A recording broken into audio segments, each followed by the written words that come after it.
రవి సిద్ధార్థ వ్యవస్థాపక అధ్యక్షులు భీమసేన.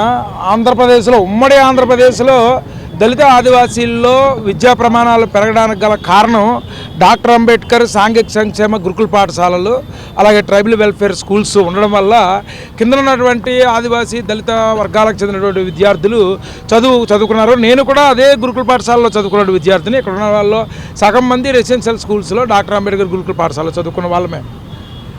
అటువంటి నేపథ్యంలో 32 సంవత్సరాలుగా ఉమ్మడి విశాఖ జిల్లాలో బాలికా విద్యకు అత్యంత ప్రాధాన్యత ఇచ్చినటువంటి మేఘాద్రిగడ్డ గురుకుల పాఠశాలను సెంటర్ ఆఫ్ ఎక్సలెన్సీ అదే సామాజిక వర్గానికి చెందినటువంటి విద్యార్థులకు ఐఐటి నీట్ కోచింగ్ ఇస్తామన్నటువంటి ఒక మంచి అంశమే అది.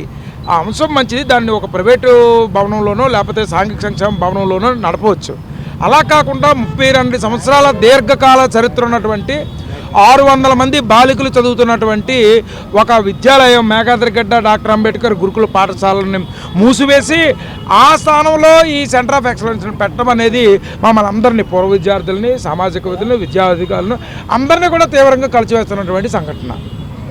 ప్రభుత్వం ఇప్పుడు అక్కడ ఉన్నటువంటి 600 మంది విద్యార్థినులని 3 పాఠశాలలకి షిఫ్ట్ చేసింది. ఈ షిఫ్ట్ చేయడం వల్ల ఏమైంది, ఆల్రెడీగా అక్కడ అరకొర వసతులతో ఆ గురుకుల పాఠశాలలు ఉన్నాయి. మళ్ళీ ఈ స్కూల్ నుంచి ఆ పాఠశాలకు ఎక్స్ట్రా విద్యార్థులు ఉండడం వల్ల ఆ తల్లిదండ్రులు విద్యార్థులు ఏదో కోళ్ళ ఫారంలో కోళ్ళు కుక్కినట్టు గొర్రెల మందలో గొర్రెలు కుక్కినట్టు కుక్కారండి. ఉన్న పిల్లలకే వసతులు సరిపోలేదు. ఈ సందర్భంలో మళ్ళీ ఈ స్కూల్లో ఉన్న పిల్లల్ని ఆ స్కూల్లో ఎక్స్ట్రా చెప్పలేదు. లాస్ట్ అకాడమిక్ ఇయర్ అంతా చెప్పలేదు. ఈ సంవత్సరం జూన్ నెలలో 30వ తారీఖు వరకు నమోదు కార్యక్రమాలు కూడా జరిగాయి. రిక్రూట్మెంట్ కూడా జరిగింది. జూలై 25 వచ్చే నాటికి రాత్రి ఆటోలు వేసి తల్లిదండ్రుల సంతకాలు పెట్టించి పంపించారు. ఇది ఎంత దుర్మార్గం ఇది. కనీసం లాస్ట్ అకాడమిక్ ఇయర్లో చెప్పాలి వచ్చే ఏడాదిలో ఇక్కడ ఒక సెంటర్ ఆఫ్ ఎక్సలెన్స్ వస్తుందని. పోనీ ప్రభుత్వానికి ఒక సెంటర్ ఆఫ్ ఎక్సలెన్స్ పెట్టాలంటే మళ్ళీ బాలికల పాఠశాలని క్లోజ్ చేసి పెట్టాలా? అంత దీనావసరం ఉందా ప్రభుత్వం? ఈ ప్రభుత్వంలోనే ముఖ్యంగా తెలుగుదేశం పార్టీ ఆవిర్భావ సమయంలో ఈ గురుకుల పాఠశాలలు గౌరవనీయులు స్వర్గీయ నందమూరి ఎన్టీ రామారావు గారి సారథ్యంలో ఈ గురుకుల పాఠశాలలు ఎస్టాబ్లిష్ అయ్యాయి. ఆ ఎస్టాబ్లిష్ కారణంగానే విద్యా ప్రమాణాలు పెరిగాయి. మేము ఇప్పుడు కూడా చాలా గొప్పగా చెప్తున్నాం. మరి అదే ప్రభుత్వం ఉంటూ వాళ్ళ మనవడు విద్యాశాఖ మంత్రిగా ఉంటూ మరి బాలికల పాఠశాలను క్లోజ్ చేసి మళ్ళీ మీ పిల్లల కోసమే ఎన్ఐటి జేఈ కోసం పెడుతున్నామంటే ఒక కన్నుకు మందేసి ఒక కన్నుకు సున్నం రాసేయాలా? మీరు మాకు నిజంగా కల్పించడం డిగ్రీ కాలేజీలు కావాలని అడుగుతున్నాం. డిగ్రీ కాలేజీ పెడుతున్నాం కాబట్టి ఒక స్కూల్ని తీసేస్తాము. సెంటర్ ఆఫ్ ఎక్సలెన్స్ పెడుతున్నాం కాబట్టి ఒక స్కూల్ని క్లోజ్ చేస్తాము. ఆ స్కూల్ ప్లేస్లో పెడతామనేది ఎంత అప్రజాస్వామ్యం. మరి ప్రభుత్వం అధికారులు ఎందుకు ఈ నిర్ణయం తీసుకున్నారో మాకు అర్థం కావట్లేదు.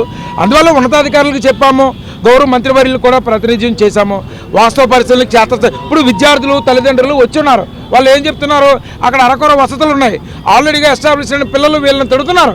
మీరు రావడం వల్ల మాకు వాటర్ లేదు, రూమ్ లేదు, కనీస వసతులు లేవు, మళ్ళీ మీరు ఎక్స్ట్రా వచ్చారు మాకు అనేటువంటి పరిస్థితి పిల్లలు ఎదుర్కొంటున్నారు. తల్లిదండ్రులు ఆవేదన చెందుతున్నారు. కాబట్టి ప్రభుత్వం వాస్తవ స్థాయిలో క్షేత్రస్థాయిలో ఈ పరిశీలించి సెంటర్ ఆఫ్ ఎక్సలెన్స్ని ఎక్స్ట్రా బిల్డింగ్లో పెట్టండి. లేదు ఆ పాఠశాల 10 ఎకరాల స్థలంలో ఉన్నటువంటి పాఠశాల ఎక్స్ట్రా బిల్డింగ్ కట్టొచ్చు. ప్రభుత్వం తలుచుకుంటూ బిల్డింగ్ కట్టడం ఎంత సమయం?